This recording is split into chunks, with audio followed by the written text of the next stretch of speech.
Para pemirsa sekalian, dalam kesempatan ini saya ingin berbagi tentang ilmu sepeda yang bisa dijadikan pedoman dalam beragama. Para pemirsa sekalian yang saya cintai, dalam menjalani kehidupan beragama, supaya ada arah yang jelas, tujuannya jelas, hasilnya jelas, atau pasti, penting sekali dalam beragama memakai petunjuk atau ilmu dengan beragama dilandasi keilmuan petunjuk, tentu hasil tentu ada suatu hasil ada perubahan dalam diri kita dalam menjalankan agama. Supaya kalau kita beragama cuma sebatas ikut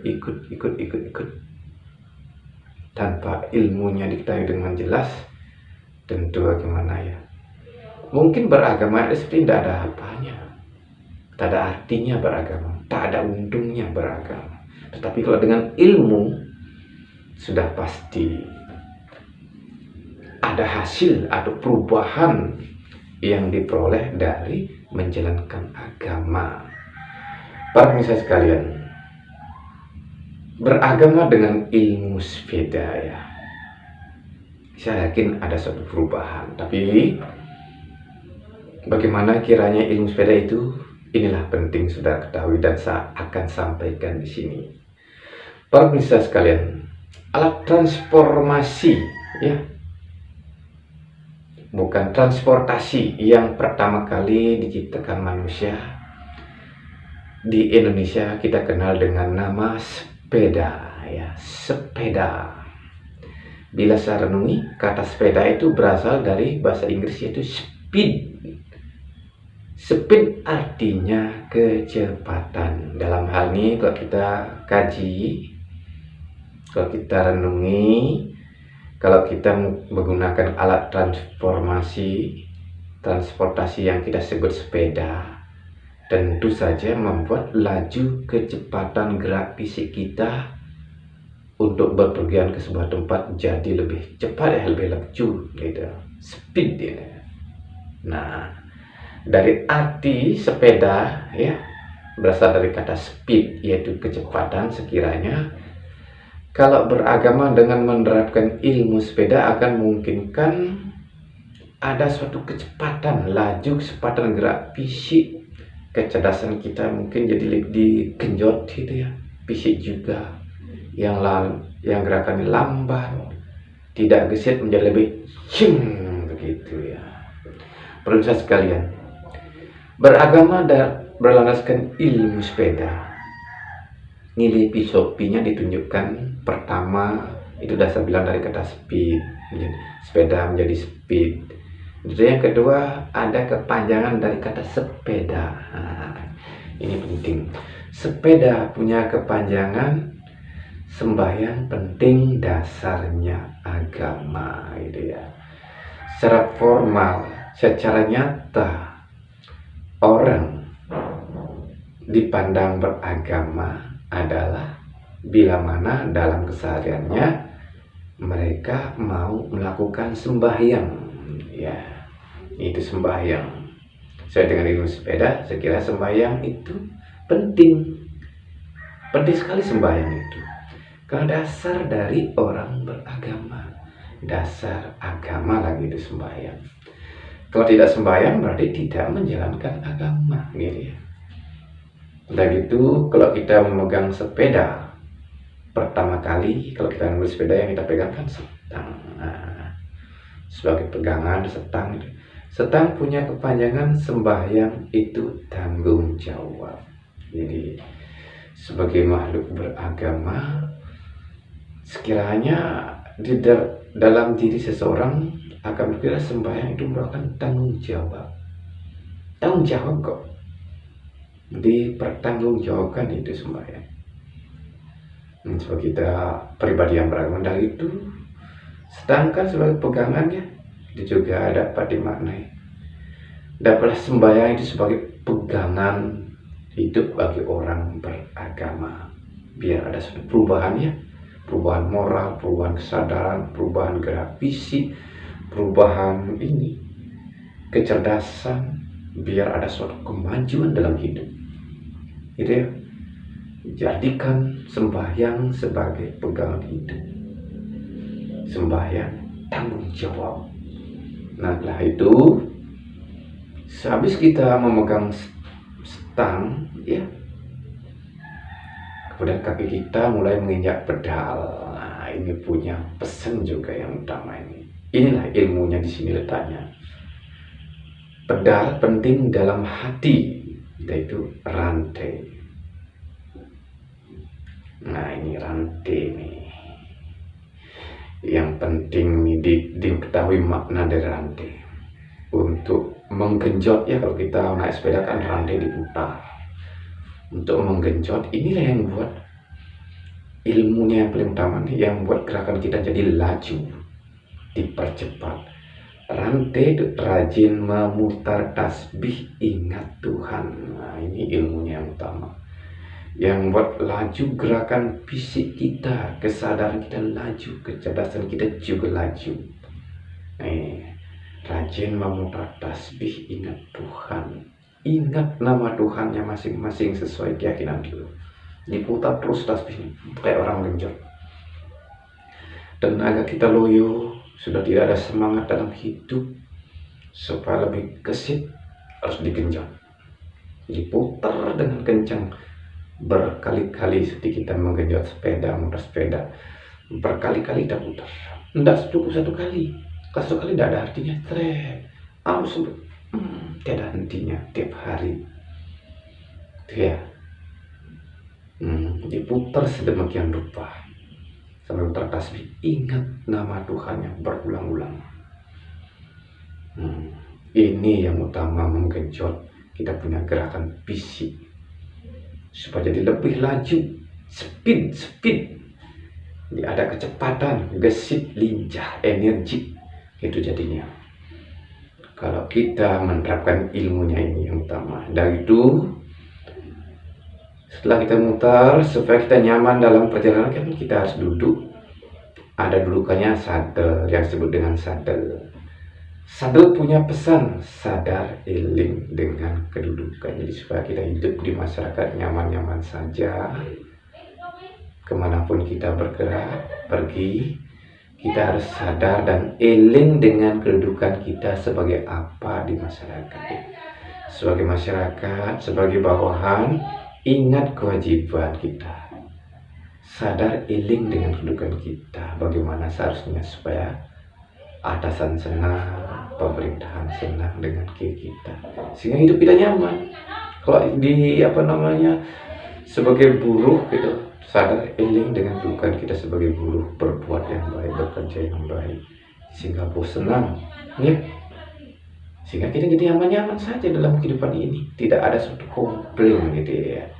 Setelah itu ada juga nih, selain setang ada rem. Ini penting. Rem punya syair ada kepanjangan rem, renungan atau meditasi. Renungan atau meditasi itu pelajaran mendiamkan pikiran, mengheningkan pikiran supaya tidak bergerak ke sana kemari. Kenapa ilmu rem? Karena ketika kita rajin memutar tasbih, biasanya nafsu, ambisi kita akan menyertai, ego kita juga akan menyertai.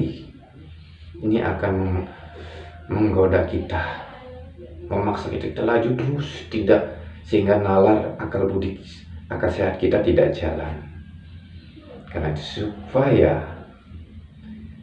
ego, nafsu, ambisi tidak terlalu mencemari kita punya akal budi, itu pentingnya menerapkan ilmu rem, renungan atau meditasi, diamkan pikiran.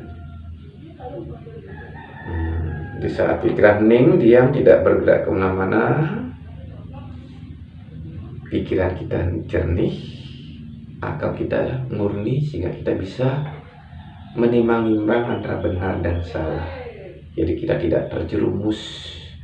Kalau tanpa rem, kita sering beragama seperti mobil seperti motor, ada seperti sepeda tanpa remnya. Kadang-kadang tabrakan karena agama, perang karena agama, ribut karena agama, bertengkar karena keyakinan. Jadinya wahai kena kasus kita itu loh. Jadi penting renungan atau meditasi. Diawali dengan ini supaya hening, ujung hidung dipandang, ujung pandang.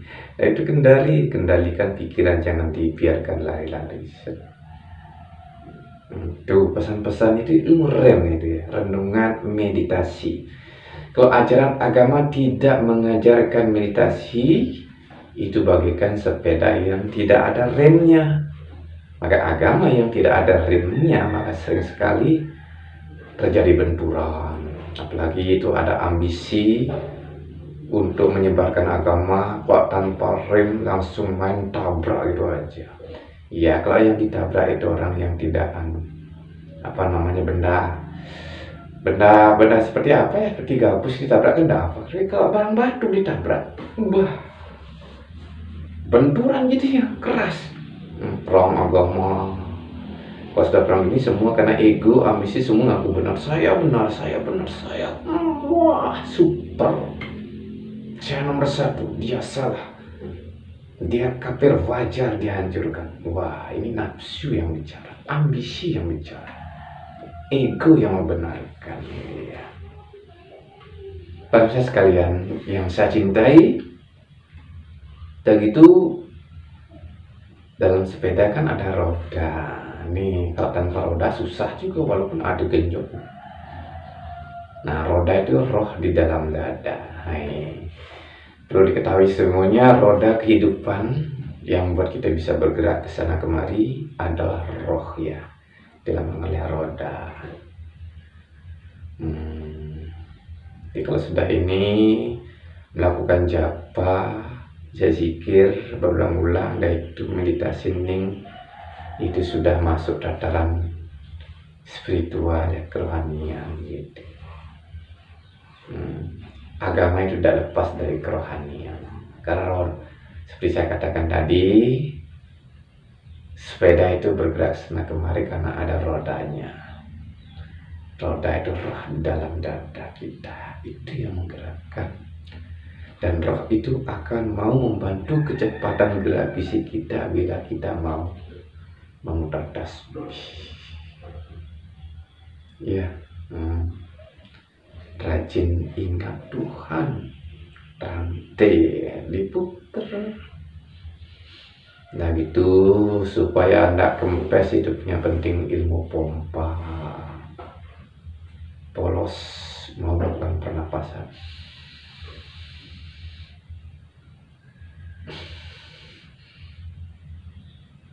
Jadi sambil gitu, lakukan pernapasan penting supaya nggak kenceng. Nah itu ada terampil harus berkali-kali. Jadi ada terampil menekuni kerohanian, menjalankan ajaran agama harus dilatih berkali-kali, bukan kadang-kadang. Nah ini tahid dayung yang bikin orang mungkin yang kurang nyalinya bilang ada keberanian nih dayung. Di awalnya akan terhuyung-huyung. Jadi di awal latihan, karena bukan tradisi, mencoba seperti orang belajar sepeda, awal-awalnya akan terhuyung-huyung ya, tidak langsung seimbang gitu, akan kayak gitu, sering jatuh. Itu juga kalau orang beragama dengan ilmu sepeda dayung, dia awalnya baru memulai itu akan sering terhuyung-huyung, kadang salah, kadang nabrak teman, salah bicara, keceplosan. Nah, itu hal yang biasa bagi orang yang mengerti spiritual.